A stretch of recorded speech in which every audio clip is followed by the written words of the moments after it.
s'enflamme, il s'insurge, il parle avec émotion. Francis Gosselin. Le barbecue se fera peut-être moins aller cet été. On ne sait pas. Selon un sondage léger, en tout cas, les Québécois boudraient la viande et la raison qu'ils invoquent, c'est que c'est rendu trop cher. J'en parle avec Hugo Duchesne, qui est journaliste au Journal de Montréal, qui a écrit d'ailleurs un très bon papier sur le sujet. Salut Hugo. Bonjour. Merci d'être avec nous. Dis-moi, effectivement, est-ce que c'est... Franchement, est-ce qu'on délire, là, ou est-ce que les Québécois vraiment sont en train de laisser aller leur steak pour du tofu puis Faut pas capoter. Je pense que les bonnes odeurs de barbecue vont continuer de se faire aller dans les ruelles cet été, là. Mais en fait, les grandes conclusions du sondage, c'est que près de 40% des Québécois mangent moins de viande depuis 5 ans. Et ce qui est intéressant, c'est que c'est pas parce qu'ils deviennent véganes ou parce qu'ils sont plus nombreux à être par conviction non plus, c'est vraiment parce que ça coûte trop cher. L'argument économique est la raison principale. Puis, les gens mangent vraiment moins de viande. Si on prend seulement les 55 ans et plus qui ont répondu au sondage, c'est 50% des gens qui disent avoir réduit leur consommation. Puis, l'argument économique là, est encore plus marqué si on prend les jeunes. Donc, les jeunes adultes, où souvent le budget est plus serré, en effet. En fait, Léger avait fait le même exercice il y a 5 ans. Et à l'époque, les gens qui avaient dit réduire leur consommation de viande, le prix, c'était seulement en 3e position. À ce moment-là, on parlait plus d'arguments de bénéfices pour la santé ou d'une éthique environnementale, par exemple.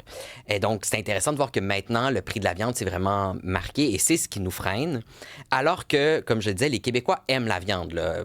86% des répondants au sondage disent aimer le goût de la viande et donc, ils ne sont pas prêts de devenir véganes d'un matin. 14% n'aiment pas le goût de la viande. Ou n'en raffolent pas, disons. N'en raffolent pas. C'est peut-être pas dans le sondage, mais est-ce qu'on sait, est-ce que le véganisme ou le végétarianisme est en progression au Québec, Fred? T'as-tu comme... faudrait que je vérifie. Moi, j'ai été 12 ans végétarien, puis je suis très heureux d'avoir arrêté végétarien par alliance, si je comprends bien. Non, mais c'était même avant de rencontrer mon ex. Là. Non, définitivement. Moi, initialement, c'était pour les raisons environnementales. J'avais 17 ans, mais après 12 ans, quand j'ai recommencé à manger de la viande, autant ma santé physique que ma santé mentale s'est améliorée.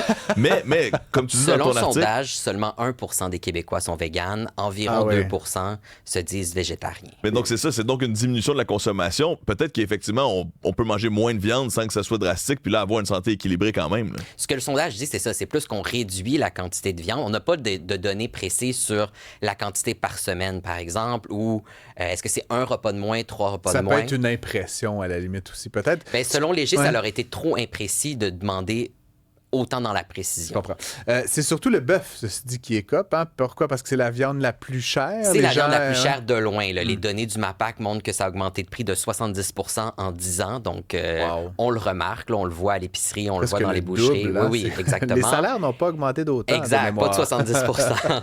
Puis, ça se confirme aussi avec Statistique Canada qui, eux, calculent là, qu'en 10 ans, à peu près pour la même période, en 20 ans, pardon, c'est 43% de moins de consommation. Là. Eux, ils prennent vraiment le poids du bœuf et donc les gens... Consolidé là, à l'échelle... OK, c'est intéressant.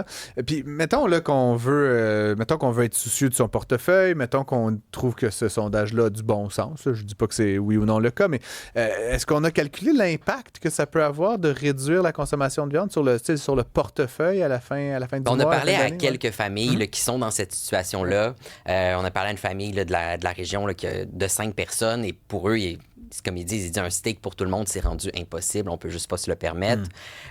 Donc, quand ils mangent... Alors qu'avant, ils aimaient manger du bœuf là, peut-être 2 à 3 fois par semaine. Maintenant, ils se limitent au steak haché.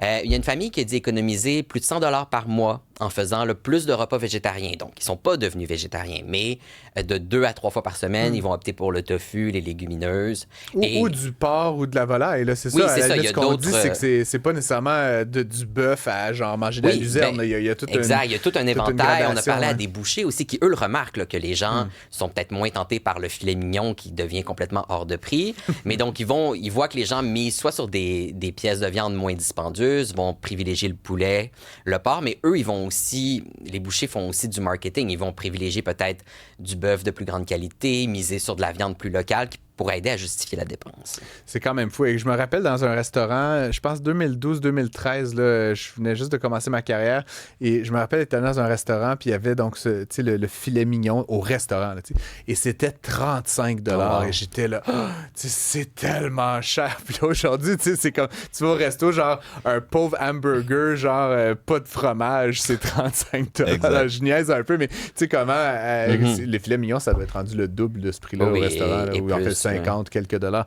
C'est quand même assez hallucinant. Très intéressant. On peut te lire donc dans le Journal de Montréal, Journal de Québec, Hugo, cet article, évidemment, qui relate le sondage puis qui est allé à la rencontre de certaines familles pour un peu comprendre là, le phénomène. C'est ça, on a parlé à des familles, mais on a aussi parlé, dernière chose que j'ajouterais, les producteurs de tofu du Québec, eux, on dit qu'ils ont le vent dans les voiles. Là. Les 2 producteurs que j'ai parlé ont agrandi leurs usines et prévoient là, augmenter la production ces prochaines années. Fred Bastien est allé nous chercher un graphique très scientifique sur la chose. Je suis allé voir au niveau des recherches Google au Canada. Là. C'est les chiffres que j'ai ici par rapport à la popularité du mot VG. V-E-G-E sur les recherches Google. Puis il y a vraiment une augmentation là, significative, on pourrait dire, de 2013 à 2017. 2019, on atteint un plafond, mais depuis 2019, ça redescend tranquillement. Donc peut-être que la mode est moins au VG. Au niveau des recherches Internet, en tout cas, c'est ce que nos graphiques nous disent. Peut-être que les gens ont trouvé les recettes qu'ils aimaient, puis c'est réglé, là, peut-être. Ils reproduisent la même chose. Hugo Duchesne, je rappelle que tu es journaliste au Journal de Montréal. Merci d'être venu avec nous en studio. Je vous en prie.